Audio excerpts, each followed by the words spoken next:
Good day pagkadiyan, another day, another installation na naman po tayo, no? Si Sir ay nakabuild sa atin ng dashcam F24. Si Sir ay galing pa po siya ng ipil, no? Nagpakabit siya sa atin ng dashcam dito sa Pagadian City, no? Expects ng ating dashcam mga bossing, tignan natin. Ang harap po ng dashcam natin ay 4K resolution. Yan po, yung ambak natin 180p. Po yung harap natin, no? Napakalinaw po ng ating dashcam po mga bossing, no? 4K resolution po yan ang yung harap plus 180p sa back.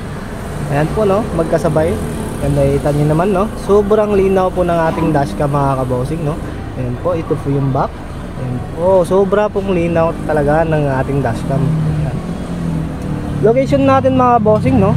Purok Bahada Dao, Pagadian City sa Boca del Sur. Katabi po tayo ng mga RSP mga kabossing, no? This is ours natin mga kabosing, Monday to Sunday, 9 AM to 5 PM tayo dito mga kabosing. Sa mga lalayong lugar dyan mga kabosing, no, huwag kayong mag-alala, PM lang sa aming page sa Andres Auto, accessories mga kabosing, no. At meron na din itong parking guard mga kabosing. Kahit patay yung engine nyo, masagi man kayo o mabanggaan, safety po talaga yung sasakyan nyo dito. Yun lang po mga bossing, no. Thank you.